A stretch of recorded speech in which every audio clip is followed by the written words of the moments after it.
joining us today, and here I have with me Liz Copeland, who is a divorce mentor. And Liz is going to talk to us about the various stages of divorce, what we should be doing, and how a divorce mentor can actually help us. So welcome, Liz. Thank you for joining us today. Thank you very much for having me.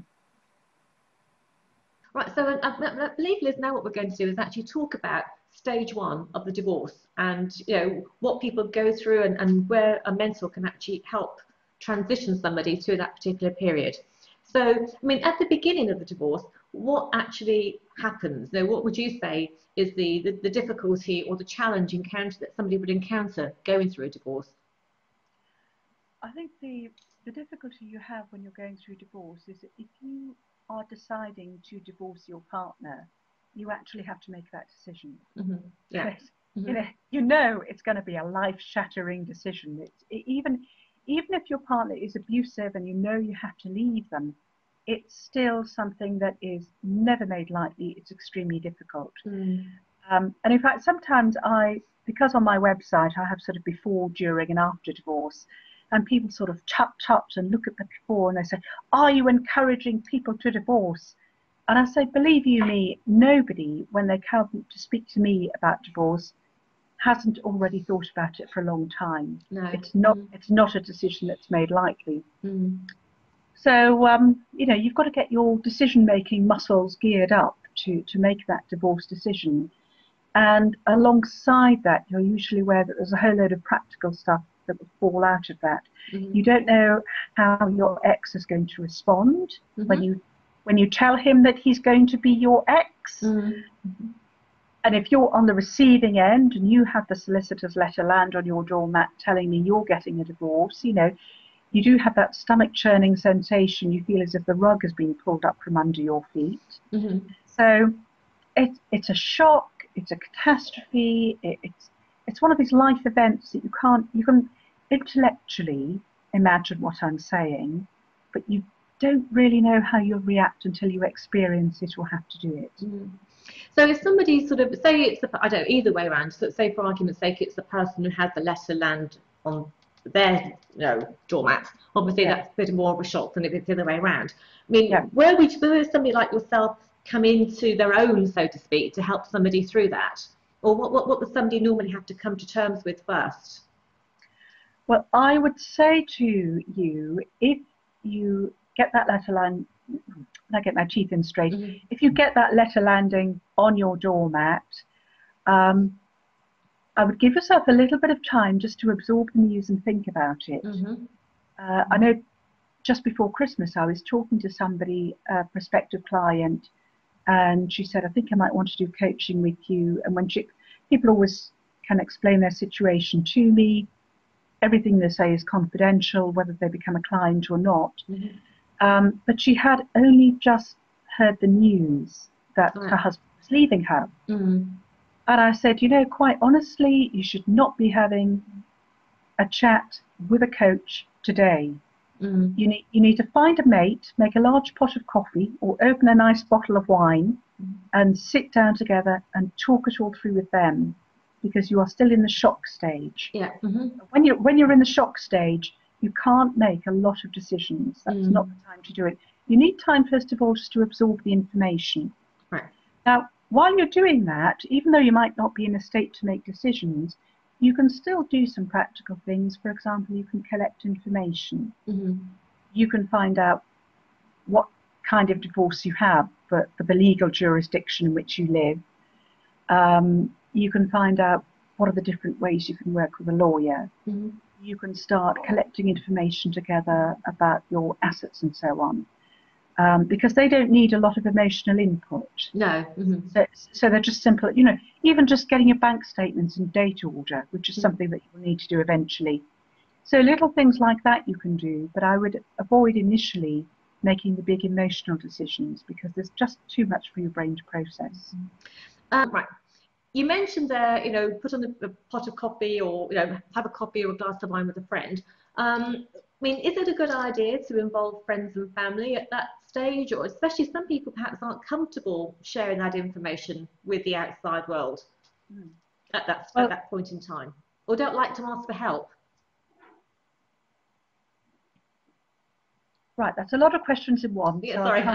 We'll break them I'll try to get down. it all out. Mm. When you're talking to friends and family, when you initially tell them that you're getting divorced, you can tell very quickly from their reaction whether they will want to talk about it in detail or not, whether they really want to be a part of it or not. So be guided by that. I would say friends can be immensely useful as long as they understand that they are not really there to give you advice. They are there just to listen to you and to let you offload your emotions. Right. And one of the things you have to be wary of with friends and family is they do have vested interests. Now, what you find with family is, typically, if you're in a scenario where, say, your children are adults, adult children will behave in one or two ways. They'll either say to you, "What took you so long?" Or they will say, "Oh, no, you've got to stay together," because they have their own view of what the family is and they don't want you disturbing that. Right. So, yes, you can listen to their fears and their worries, but you have to be able to make your own decisions and not live your life according to what they want. They do have a vested interest of either wanting you to separate because they can see that you're unhappy, or they want you to stay together because they value the family unit. Right. Friends are a little bit different. Friends are, there are some friends who actually quite like to hear about other people's misfortunes, because it makes their own lives sound better. And sometimes you get that. I just got glimpses of this with people when I told them that I was divorcing, and I became quite sensitized to this. There were one or two people that had a sort of millisecond, split-second reaction, and then they put on their sort of friendly, sympathetic face. And what I realized was there are a lot of people out there who their own marriages are not that secure. Right. And they don't feel entirely comfortable in their marriage. So when you say, "I'm getting a divorce," part of them will feel very sorry for you, but also they'll be worried about themselves and they'll be thinking, "I wonder if I could cope with that." Right. So lots of mixed emotions there. So you're almost like a trailblazer for somebody else then, as you go Yeah. through your Yes. own situation. Yes. But you know what? It can threaten their fragile security. Right. I do remember one woman saying to me, "You're very brave.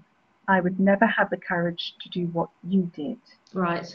And I thought, there's a woman whose marriage is in trouble.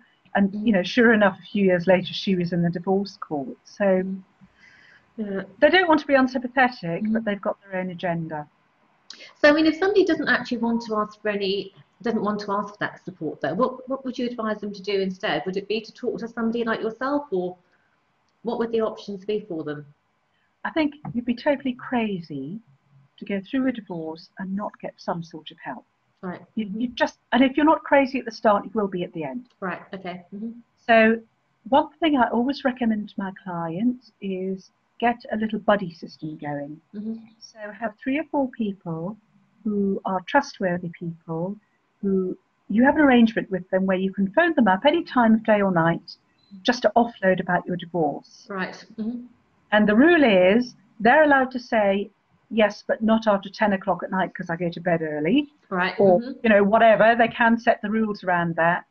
And they are not there to give advice. They are there just to listen. Right. And I did that in my divorce. I had 4 people to whom I could go. And I think they were quite sort of honoured to be asked, really. They thought it was a compliment. In the end, because of various logistical things going on, I only used 2 of those friends. But also, if you've got more than one person you can talk to, it means that when you talk to that particular friend, divorce isn't the only thing you talk about. And they don't start avoiding you as you're walking down the street towards them, dodging behind lampposts because they want to avoid the conversation.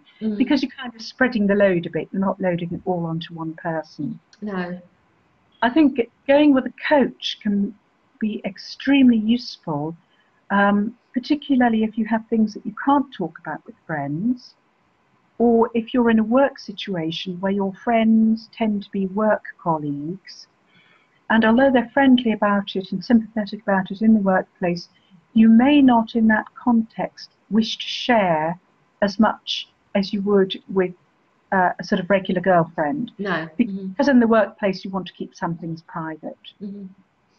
That's all very, very useful stuff. So I guess the other stuff, that was obviously stage one that we discussed in our introductory video, but I guess we've got the more practical things that perhaps need to be sorted as well. So I know we're going to be covering that separately, aren't we? So hopefully people will stay tuned and join us for that next session. But thank you for sharing the stage one challenges with us today.